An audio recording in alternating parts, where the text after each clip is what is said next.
नमस्कार, मी निलेश जगताप. माझ्यासोबत आहेत भाजपा नेते अशोक भाऊ टेकवडे. मी भाजपा नेते याच्यासाठी म्हणतोय कारण अशोक भाऊंच्या गेले अनेक वर्ष राष्ट्रवादीमध्ये होते. राष्ट्रवादीतून कालच त्यांनी भाजपामध्ये प्रवेश केलाय आणि भाजपानंतरची पहिली रोखठोक मुलाखत आहे. येणाऱ्या काही मिनिटांमध्ये राष्ट्रवादीचा प्रवास, भाजपात जाण्याचा निर्णय, पुरंदरचे प्रश्न किंवा अनेक गोष्टींवरती मी भाऊंशी या ठिकाणी चर्चा करणार आहे. भाऊ सुद्धा मनमोकळेपणाने आमच्या सगळ्या प्रश्नांची सगळ्यात पहिल्यांदा तुमचं महाराष्ट्र भारतामध्ये स्वागत आहे. भाऊ, माझं जे वय नव्हतं त्या काळापासून तुम्ही राष्ट्रवादीमध्ये आहात. अजितदादांचे खूप जवळचे म्हणून तुम्हाला ओळखलं जातं. ज्यावेळेस अजितदादा या बारामती लोकसभा मतदारसंघाचे खासदार झाले, तुम्ही त्यांच्यासोबत होता. तिथपासून गेली अनेक वर्ष तुम्ही राष्ट्रवादी सोबत प्रामाणिकपणे त्या ठिकाणी राहिलाय. असं काय घडलं की गेली अनेक वर्ष राष्ट्रवादीमध्ये असताना अचानक तुम्हाला काल भाजपात जावं लागलं? निलेशजी, विषय असा आहे याच्यामध्ये की आत्ता जे आपण काही म्हटला की भाजपमध्ये जावं लागलं, ते काय आनंदाने नाही आहे. त्याच्यामध्ये आत्ता माझ्या एका डोळ्यामध्ये दुःख अश्रू आहेत, वेदना आहेत आणि एक डोळा माझा पाहतोय किंवा काय हरकत नाही, आपण जे त्या ठिकाणी कुठंतरी बाजूला त्याच्यामध्ये होतो आणि प्रवाहात त्याच्यामध्ये आपल्याला कमी घेतलं गेलं तर मग ठीक आहे, हरकत नाही. तर एक डोळा हा पाहत होता की माझ्याकडे जो आलेला सामान्य मनुष्य आहे त्याचं मला कुठंतरी अधिकारवानानं काम त्याच्यामध्ये करायला संधी मिळावी आणि त्याच्यामध्ये त्यांची कामं व्हावीत. जसं आत्ताच त्याच्यामध्ये मुलाखत चालू व्हायच्या अगोदर त्या ठिकाणी एक ट्रान्सफॉर्मर आमच्या शहराच्याच त्या ठिकाणी गावातला फेल झालं. ते लोक मला म्हटले, मी आत्ताच त्याच्यामध्ये अधिकाऱ्यांना फोन केला. शेवटी ट्रान्सफॉर्मर फेल होणं हे तर काय सातत्याने चालणारी गोष्ट, तो विषय नाही. पण लोकांचे काय प्रश्न असतात, लोकांचे हेच प्रश्न असतात ना. म्हणून असे अनेक प्रश्न आहेत की जे आता त्याच्यामध्ये सोडवायला मला संधी चांगली प्राप्त झालेली आहे. भाऊ, मला सगळ्या सुरुवातीपासून तो तुमचा प्रवास जाणून घ्यायचा आहे. तुम्ही राष्ट्रवादी सोबत किंवा पवार कुटुंबियांच्या जवळ गेला होते, कसं राजकारणात तुमचा प्रवेश कसा झाला किंवा राजकारणाची तुमची सुरुवात कशी झाली? खरं तर त्याच्यामध्ये मी आमदार अजितदादा पवार साहेबांची पोल्ट्री पाहण्यासाठी मी आणि माझे त्या ठिकाणी मेहुणे रमेश शिवाजीराव भोसले आम्ही गेलो होतो. मला त्यावेळेला छंद होता की पोल्ट्री, दूध व्यवसाय हा वाढवावा, तो माझ्या त्यावेळेचे विषय होते. त्यावेळेला दादांची पहिली भेट झाली. ती भेट खूप सकारात्मक झाली. एक शिस्तीला प्रिय, स्वच्छतेला प्रिय अशा प्रकारचं त्यांचं ते काही अवेअरनेस त्या ठिकाणी पाहायला मिळाला. तो पाहायला मिळाल्यानंतर त्याच्यामध्ये मी हा त्यांच्या निश्चितपणानं त्यांच्या नेतृत्वाखाली काम करण्याचा निश्चय झाला. तर माझे वडील त्या ठिकाणी कैलासवासी आबासाहेब टेकवडेचे खूप वर्ष पंचायत समिती सदस्य होते. ते आदरणीय लोकनेते शरदचंद्रजी पवार साहेबांच्या नेतृत्वाखाली काम करत होते. आणि मग त्या पद्धतीने त्या ठिकाणी सुरुवात झाली आणि शेवटी वडिलांचा त्या काळाला तो हे जो असणारा राजकारणाचा त्यांचा एक चांगल्या प्रकारचा एक त्यांनाही स्थान होतं आणि त्याच्यामधून त्या ठिकाणी ती सुरुवात झाली. भाऊ, खरं तर राष्ट्रवादीने तुम्हाला जिल्हा बँकेचं अध्यक्ष केलं होतं, आमदार केलं होतं, अनेक पदं दिली होती. त्यासाठी तुम्ही तेवढंच कष्ट घेतलं होतं. मात्र एवढी सगळी पदं देऊन, म्हणजे एक सामान्य कार्यकर्त्यांना असं वाटतं एवढी पदं देऊन सुद्धा जर माणूस अचानक दुसऱ्या पक्षात जातो, अशी खंत लोक व्यक्त करतात. तुमचा हा अचानक शब्द थोडासा त्याच्यामध्ये त्याच्या अचानकचं मी विश्लेषण करतो आणि जी काही त्याच्यामध्ये जिल्हा बँक असेल किंवा त्याच्यामध्ये अन्य वेगळ्या ठिकाणी मला संधी मिळाली असेल. जिल्हा बँकेचं रेकॉर्ड तुम्ही तपासा. मला जिल्हा बँकेचं त्यांनी चेअरमन केल्यानंतर 1 वर्षाच्या कालखंडामध्ये मी काय तिथं सुविधा केल्या. ड्रेस कोड नव्हता कर्मचाऱ्यांना, तिथं थंबचं अटेंडन्स नव्हतं कुठल्याच शाखेमध्ये. सॉफ्टवेअर आमचे त्याच्यामध्ये गतीने चालू नव्हते. त्याच्यामध्ये ज्या ठेवी होत्या त्या ठेवीचा आकडा तुम्ही पहा आणि माझी चेअरमनशिप संपल्यानंतर तो आकडा कितीवरती गेला. म्हणजे एखाद्या विद्यार्थ्याला तुम्ही परीक्षेला बसवला तर तो नुसता परीक्षेला बसला आणि पास झाला असं नाही आहे. त्याने त्याचे मार्क मिळवून दाखवलेत तुम्हाला, ते मार्क रेकॉर्डवरती आहेत. तुम्हाला आमदार केलं, हरकत नाही. आमदार केल्याच्या नंतर मी जे काही ह्या तालुक्यामध्ये दादासाहेब जाधवरावांच्या नंतर विकासाला गती दिली ते सगळं तालुका त्याच्यामध्ये साक्षीदार आहे. आजही लोक गावात गेलेत. मला काल जे माझ्यावर त्याच्यामध्ये 170-180 गाड्या आल्या, नुसतं त्याच्यामध्ये माझ्याबरोबर बसायलाच त्याच्यामध्ये आम्ही एका ठिकाणी व्यवस्था केली. तर तिथं कार्यक्रम संपल्यानंतर त्यावेळेस 700-750 लोक माझ्यावर संध्याकाळी 7 वाजता बसायला होते. अनेक गाड्या त्याच्यामध्ये परस्पर आम्हाला दुपारची वेळ होती, तिथं थोडंसं गैरसोय होती कारण राष्ट्रीय त्यांचं राज्यव्यापी अधिवेशन होतं. ते लोक त्याच्यामध्ये कित्येक लोक आम्हाला भेटून गेले तिथं. या सगळ्या गोष्टी पाहिल्या तर त्याच्यामध्ये निश्चितपणाने त्या ठिकाणी कामं केली म्हणून लोक आपल्यावर आली. आणि त्याच्यामध्ये परत तुम्हाला सांगतो की जे आपण म्हटला की अचानक कसा निर्णय घेतला. 2009ला मी स्टँडिंग आमदार होतो. एकमेव राष्ट्रवादीचा त्याच्यामध्ये मी मनुष्य आहे की माझं त्याच्यामध्ये स्टँडिंग आमदारांच्यापैकी माझी उमेदवारी त्या ठिकाणी थांबवली गेली. काय त्याचं कारण मला आजही कळलं नाही. आणि मग ठीक आहे ना, हरकत नाही, तुम्ही थांबवली. त्यावेळेला त्याच्यामध्ये त्याच्यानंतर 2014ला उमेदवारी दिली. तर 5 वर्षामध्ये मला काहीतरी जर तुम्ही सपोर्टिव्ह केलं असतं तर ती 2014ला माझी उमेदवारी निश्चितपणे त्या ठिकाणी टिकली असते. 2014ला ज्यांनी चुकीचं काम केलं हे सगळं तालुक्यात आहे. कोणी चुकीचं कामं केलं त्यांचे नावच लोक सांगतात. लोकांना फोन माहिती आहेत, लोकांना सगळ्या गोष्टी माहिती आहेत. मी माझ्या पक्षाला म्हटलं बा त्यांना विचारून घ्या ना, असं काय केलं तुम्ही. अशोक टेकवाडे पराभूत होऊ द्या. त्या चुकीच्या लोकांचे नाव तुम्ही सांगताय.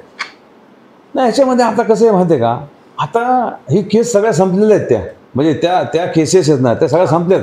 म्हणजे एखाद्या कोर्टामध्ये एखादी केस आपण लावली तर आता त्याच्यामध्ये विषय सगळे संपल्यामुळे ते केसेस सगळ्या आता संपल्या. मी माझ्या नेतृत्वाला त्याच वेळेला सांगितलं, ह्यांना विचारू ना. मग त्यांना सवय झाली.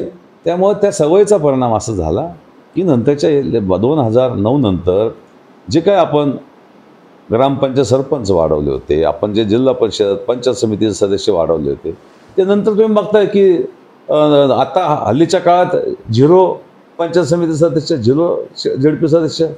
त्याच्यामध्ये नगरपालिका, एवढी चांगली नगरपालिका जी होती ती त्याच्यामध्ये आज वेगळ्या लोकांच्या ताब्यात आहे. तुम्ही बघा ना हे सगळं काय झालं ते. हे काय म्हणजे हे कशामुळे घडलं का अशोक टेकवाडेच्यामुळे घडलं का.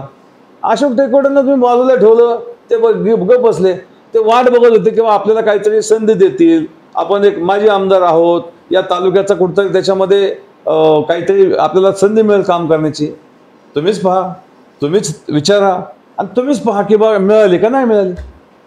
मला आत्ता असं आहे की ज्या पक्षाबरोबर मी होतो तो पक्ष मी सोडला आहे. मला त्या पक्षाबद्दल आता काहीही बोलायचं नाही. भाऊ, खरं तर सध्या तालुक्याची राजकीय परिस्थिती तुम्ही पाहताय. तालुक्याचे जे प्रश्न आहेत, गुंजवणी आहे, विमानतळ आहे, हेच प्रश्न सातत्यानं तालुक्याच्या राजकीय पटलावरती आहेत. याबाबत तुमची भूमिका काय. कसं असतं आता गुंजवणी असेल, एअरपोर्ट असेल, तो विद्यमान लोकप्रतिनिधींचा महत्त्वाचा रोल त्याच्यामध्ये आहे. माझ्यासारखा कार्यकर्ता जो 2009 पासून आडगळीला वाजवला आहे, मी शेती करतोय, माझ्या 265 गाया सांभाळतोय, चल तुम्हाला फॉर्मवरती दाखवतो आत्ता लगेच. तुम्ही माझ्या इथे आता गावात घरी बसलाय, इथे मी तुम्हाला दाखवलं आता शेतीमध्ये मी काय काय करतो हे तुम्हाला दाखवलं. त्यामुळे आता त्याच्याबद्दल मी काय बोलणार. भाऊ, खरं तर पुरंदरमध्ये संजय जगताप, विजय शिवतारे ही लढाई सगळ्यांना परिचित आहे. तुम्ही विजय शिवतारेंच्या विरोधात आमदारकीची निवडणूक लढवली होती. विजय शिवतारेंनी तुमच्यावर टीका केली. आता तुम्ही भाजपमध्ये आहात, विजय शिवतारे शिंदे गटात आहे. आता एकमेकांचं तुमचं जमणार का. आता सन्माननीय विजय बापू शिवतारे साहेबांची माझी 2.5 तास या संदर्भात मनमोकळेपणाने चर्चा झाली. माझा मुलगा होता, त्यांची कन्या होती. बैठकीला आम्ही बसलो होतो. आदरणीय विजय बापूंच्याबद्दल मनमोकळेपणाने चर्चा झाली. शेवटी भारतीय जनता पक्ष, शेवटी त्याच्यामध्ये शिंदे साहेबांची शिवसेना पक्ष, बापू त्यांचं तिथं नेतृत्व करतायत. बापूंना मी सांगितलं, बापू तुम्हाला सगळ्या गोष्टीला आपल्या शुभेच्छा. भाऊ, ज्यावेळेस सध्या बातम्या यायला लागल्या मीडियामध्ये तुम्ही भाजपामध्ये जाणार, राष्ट्रवादीच्या काही नेत्यांकडून अप्रत्यक्षरित्या अशी टीका करण्यात आली की जे ग्रामपंचायतचा निकाल किंवा ग्रामपंचायतीत जर सत्ता आणू शकत नाही, ते तालुक्याच्या राजकारणात असा काही बदल होणार, अशी प्रकारची बुचरी टीका काही लोकांनी तुमच्यावर. मला असं वाटतं की ती टीका माझ्यासमोर अजून आलेली नाही आहे. ज्या वेळेला अशा प्रकारची मला खात्री पडेल की अमक्याने असं बोललं आहे, त्यावेळेला त्यांचा सगळा इतिहास आणि त्यांचे सगळे पोलखोल हे माझ्याकडे आहेत. मला फक्त बटणं दाबायचे आहेत आणि क्लिअर कट पूर्णपणानं प्रूफसह मी त्यांचं त्या ठिकाणी सगळं तुम्हाला दाखवेल. अजितदादांना ज्यावेळेस पत्रकारांनी हा प्रश्न विचारला की तुम्ही भाजपात जाताय, अजितदादांची नेहमीची भाषा शैली जर आपण पाहिली, पण तुमच्याबद्दल खूपच सौम्य भाषेत अजितदादांनी प्रतिक्रिया दिली. फक्त एक शेवट सांगितलं की तुमच्यावर कसल्या तरी रेड पडतायत आणि म्हणून तुम्ही तिकडे जाताय, अशा चर्चेत अजितदादांनी असं सांगितलं होतं. दादा माझे नेते होते. जरी मी ह्या पक्षात आलो असेल तर वैयक्तिकरित्या ते माझे नेतेच राहणार. दादांच्याबद्दल माझ्या मनामध्ये खूप मोठा आदर आहे. दादांनी सांगितलं ITच्या बद्दल, ठीक आहे, ते आमचं आपलं, पण खरं तथ्य आहे का त्याच्याबद्दल नो कॉमेंट्स. काय ते शेवटी नेते ते काय बोललेत हरकत नाही काय हरकत नाही. भाऊ, आता भाजपात जाण्याचा जो तुम्ही निर्णय घेतला, हा सगळ्या अगोदर तुम्ही आदरणीय खासदार सौ सुप्रियाताई सुळे, अजितदादा यांच्याशी चर्चा केली होती? मी माझे विषय आदरणीय ताईंच्या सोबत शेअर केले, काही गोष्टी बोललो. दोन वर्षापासून 3 वर्षापासून बोलत आलो. ताई मोठ्या नेत्या आहेत, त्यांच्याबद्दल मी निश्चितपणानं माझ्यासारख्या कार्यकर्त्याला आदर आहे. भाऊ, आता राष्ट्रवादीतून तुम्ही भाजपात गेले, कोणकोणते राष्ट्रवादीतला अजून काही गट भाजपात येणार आहे लवकरच? खरं निलेशजी, मला इथं विकासाचं काम करायचं आहे. मी ज्या वेळेला हा निर्णय घेतला त्यावेळेला मला ज्यांचे सहकाऱ्यांचे फोन आले, त्यांना मी म्हटलं बा काय हरकत नाही, तुमचा काय विचार आहे? नाही म्हणले भाऊ आम्हाला तुमच्याबरोबर यायचं. मग अनेक गावचे, त्याच्यामध्ये माझे सरपंच, सोसायटीचे, कोण चेअरमन, कोण माजी चेअरमन, आणि त्याच्यापेक्षा त्या ठिकाणी जो हातगडे लावतो आहे तो सुद्धा व्यक्ती माझ्याबरोबर आला. जो शिवापूरला छोट्या कंपनीत 8,000 रुपयावर काम करतो आहे, तो सुद्धा हातगडे टाकून तिथं आला. हीच माझी खरी किंमत आहे. आणि माझ्या दृष्टीनं कोण येणार, कोण काय करणार, याच्यापेक्षा सामान्य मनुष्य आपल्याकडे आशेनं पाहतो आहे, त्याला विश्वास आहे की माझं काहीतरी काम होईल, त्या लोकांचं मला काम करायचं आहे. मला कुणाला पक्षात आणायचं आहे, कुणाला काय करायचं आहे, याच्यामध्ये कसलाही इंटरेस्ट नाही. मला विकासाचं काम करायचं. आता भाऊ, भाजपात काय जबाबदारी काय तुम्हाला मिळणार आहे आता? असं आहे निलेशजी की तुम्ही पाहिलं असेल की 24 तास काम करणारा अशोक टेकोडे आहे. माझ्याकडं स्वतःकडं आमदारांच्याकडे किती एखादा PA असतो, माझ्याकडे 5 PA होते. तर तुम्ही पाहिलं, माझा एक PA एक काम करत होता, दुसरा काम करत होता. आज माझे 3 PA वेगवेगळ्या आमदारांच्याकडे. आजही त्याच्यामध्ये काय आहेत, माझा एक मनुष्य हनुमंतराव खेंगरे आमचे, त्याच्यामध्ये दत्ता मामांच्याकडं महत्त्वाची भूमिका त्या ठिकाणी मंत्रिपदाच्या कारकिर्दीत बसवत होते. माझ्याकडे 5 PA होते त्यावेळेला. त्यामुळे असं काय ना, आता काम करायचं, फक्त आपल्याला विकासाचं काम करायचं, लोकांसाठी काम करायचं. आणि ते काय लोकांना आपल्या गाड्यात घेऊन जायचे, त्यांना चहा पाजायचा आणि त्यांचं काम करायचं. त्यांचा चहासुद्धा कधी अशोक टेकोडे प्याला नाही. भाऊ, राष्ट्रवादी म्हटलं की पुरोगामी विचारसरणी, भाजपात गेले की हिंदुत्ववादी विचारसरणी, हे सगळं आता कसं जुळवून घेणार? काय शेवटी बघा, तिथं काय, काल मी गेलो तिथं लोक म्हणतो ते जय श्रीराम. आता जय श्रीराम तर तुमचा बी आहे, तुमचा काय जय श्रीराम नाही का? काय ते त्याचं एकटंच आहे का? मला सांगा ना तुम्ही. सगळ्यांचा जय हनुमान ते का त्यांचं एकटंच आहे का? तो सगळ्यांचं आहे ते. तेच काय जावं त्याच्यामध्ये. भाऊ, पुरंदरच्या जनतेला या निमित्ताने काय आवाहन कराल? पुरंदरच्या जनतेमध्ये आता वेगवेगळ्या चर्चा, प्रतिक्रिया सगळ्यात, पुरंदरच्या जनतेला काय आवाहन कराल? पुरंदरच्या सर्वसामान्य जनतेला मी हे आपल्या माध्यमातून सांगत आहे, आपलं कुठलंही काम असू द्या, कसलंही काम असू द्या, मग ती ॲक्सिस बँकेतली बदली असू द्या, नाहीतर राष्ट्रीयकृत बँकेतली बदली असू द्या, तुम्ही या. हे सरकार हे त्या ठिकाणी आता राज्यापासून दिल्लीपर्यंत आहे. माझ्या सर्वसामान्य माणसांच्यासाठी.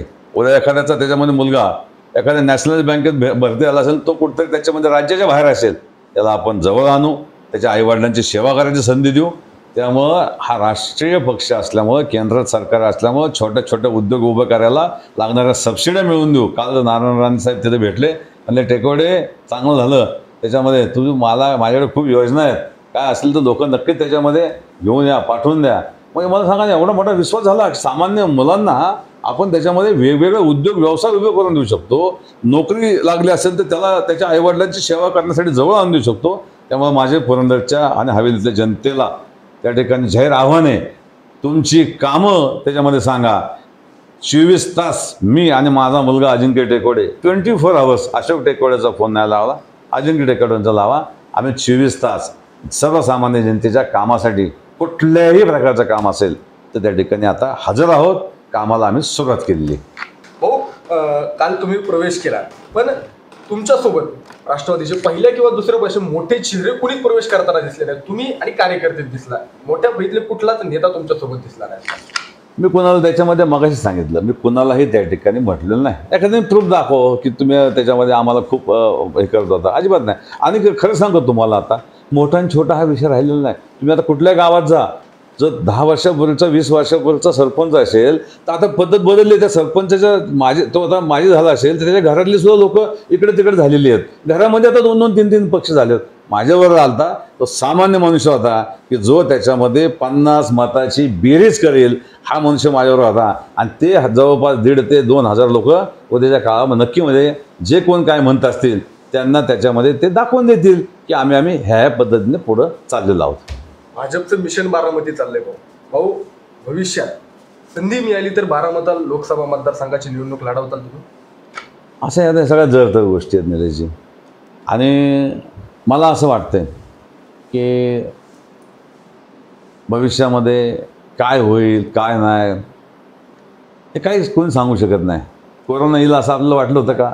कोरोनामध्ये आपल्याला काही अनुभव आले असं वाटलं, असं होईल असं वाटलं. त्यामुळे तुम्ही जो प्रश्न विचारला त्याचं काळच उत्तर देईल त्याचं. पुरंदर विधानसभा निवडणुकीत त्याबाबत काय?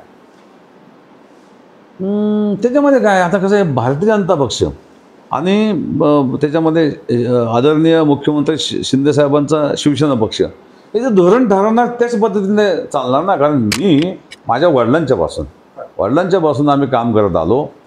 राष्ट्रवादी काँग्रेस पक्षाने जे धोरण ठरवलं त्याच्याप्रमाणे आम्ही चालत आलो. आता त्याच्यामध्ये मी आणि माझा मुलगा जे काय भारतीय जनता पक्ष जे धोरण ठरवल त्याच्याप्रमाणे चालणार. शेवटी आपल्याला त्याच्या जो काय आपला जो प्रश्न आहे तो प्रश्न सोडवण्याचा निर्णय त्यांनी पूर्णपणे केला असल्यामुळं, जनतेचे प्रश्न सोडवण्याचा निर्णय केला असल्यामुळे त्यांच्या धोरणाप्रमाणे सगळं चालणार. भाऊ मला कधीच्या शेवटाकडे बोलतोय भाऊ. काल तालुक्यातील काही लोक चर्चा करत असताना एक वाक्य त्या ठिकाणी मी ऐकलं होतं की तालुका राष्ट्रवादीमध्ये आत्ता कोणताही कार्यक्रम असेल किंवा ताईंचा दौरा असेल, ताई इकडे येणार असतील, कोणताही कार्यक्रम असेल तर अशोक भाऊंना न विचारता पत्रिका तयार केली जात होती. डायरेक्ट पत्रिका पाहिल्यानंतर अशोक भाऊंना कळत होतं की उद्या ताईंचा आपल्या इथं दौरा आहे, ताईंचा कार्यक्रम आहे. एवढं तुम्हाला डावललं जात होतं, अशी चर्चा रात्री मी ऐकली. म्हणजेच त्या ठिकाणी जे मागाशी आपण विचारलं त्याचं उत्तर तुम्हाला आपल्यालाच मिळालं ना सगळं. तुम्हाला तेव्हा एक असंही कारण नाही ना, कारण अशोक भाऊ स्टँडिंग असताना आता नवीनच लोक राष्ट्रवादीत आलेत आणि त्यांच्याकडे तालुका राष्ट्रवादीची धुरा दिली जाते म्हणून भाऊ नाराज झाले? अजिबात नाही. शेवटी ते त्याच्यामध्ये खरं त्यांना त्याच्यामध्ये त्यांनी काम करावं, सगळ्यांनी काम करावं. शेवटी संस्था, पक्ष, राजकारण हे एकजुटीनं चालतं. पण त्याच्यामध्ये त्या पद्धतीनं काही गोष्टी होत नव्हत्या म्हणून तो निर्णय मला घ्यावा लागला. भाऊ अशी कोणती गोष्ट ह्या एवढ्या राजकीय आयुष्यात झाली एवढ्या सगळ्या काळात की जी गोष्ट तुमच्या फार मनाला लागली आणि खूप म्हणजे राष्ट्रवादीत आपण एवढे वर्ष काम केलं ती खूप अशी एखादी गोष्ट की जी खूप मनाला लागून गेली तुमच्या? मला असं वाटतं की त्या आता खोलामध्ये जाण्यात काय अर्थ नाही. मी विकासाच्या दृष्टीनं पुढे निघालेलं आहे. जे काय फडणवीस साहेबांनी माझ्या मुलाच्या पाठीवरती थाप टाकली आणि म्हणले अरे तुझं एवढं चांगलं शिक्षण झालं आहे, आम्हाला एक चांगली व्यक्ती त्याच्यामध्ये मिळते. आमदारांचं तर काय आम्ही बघितलं 2004 ते 2009 एका लिफ्टमध्ये आम्ही वर खाली करत होतो. बावनकुळे साहेब म्हणले अहो खूप काम करणारे व्यक्ती. तर त्यावेळेला फडणवीस साहेब म्हणले तुम्ही कशाला सांगताय अध्यक्ष, मला माहिती नाही सगळं. अंदाज समितीत त्यांनी किती चांगलं काम केलं. अशा पद्धतीने त्या ठिकाणी आता एक नवीन व्हिजन, नवीन दिशा आणि अनेक तरुणांना त्या ठिकाणी मदत द्यायची. पाण्याचे छोटे मोठे प्रश्न आहेत, काही छोटे छोटे गावातले प्रश्न आहेत ते सोडवण्यासाठी आत्ताच मंगळवारपासून त्यांच्या मंगळवार मंत्रालयात पहिली मिटिंग मी लावलेली आहे. आदरणीय फडणवीस साहेबांच्या उपस्थितीमध्ये आमची एक बैठक होती. आता वेग विकासाचा, ध्यास कामाचा आणि सर्वसामान्यांना न्याय देण्याचा. भाऊ शेवटचा प्रश्न, इथून पुढे पुरंदरमध्ये काय काम करणं तुम्हाला गरजेचं वाटतं? काय कामं झाली पाहिजेत? काय कामांसाठी तुम्ही पुढाकार घेता? आता त्याच्यामध्ये जे काही वेगवेगळ्या गोष्टी आहेत, अनेक गोष्टी आहेत याचा उल्लेख त्याच्यामध्ये करणं एवढं हे मला कधी सोपं नाही. मी निश्चितपणानं पहिली माझी बैठक झाल्यानंतर मी तुम्हाला त्याच्यामध्ये मुंबईमधून आल्यानंतर सांगेल की ह्या गोष्टीसाठी मी त्या ठिकाणी पुढाकार घेतला आहे आणि ह्या गोष्टी मी त्या ठिकाणी करायला सुरुवात केली आणि त्याचे रिझल्ट तुम्हाला 2-3 महिन्यामध्ये दिसतील. धन्यवाद भाऊ, आपण वेळ दिला. आपण आणि आपले चिरंजीव अजिंक्य टेकोडे यांच्या राजकीय सगळ्या वाटचालीस आमच्या खूप खूप शुभेच्छा. तुम्ही आम्हाला आवर्जून वेळ दिला. आपल्यासोबत होते भाजप नेते अशोक भाऊ टेकवडे. भाजप प्रवेशानंतरची त्यांची ही पहिलीच मुलाखत होती. या मुलाखतीच्या माध्यमातून वेगवेगळ्या मुद्द्यांवरती त्यांनी आपली भूमिका या ठिकाणी स्पष्ट केलेली आहे. तुम्ही सर्वांनी महाराष्ट्र वार्ता पाहत राहा हीच अपेक्षा. धन्यवाद.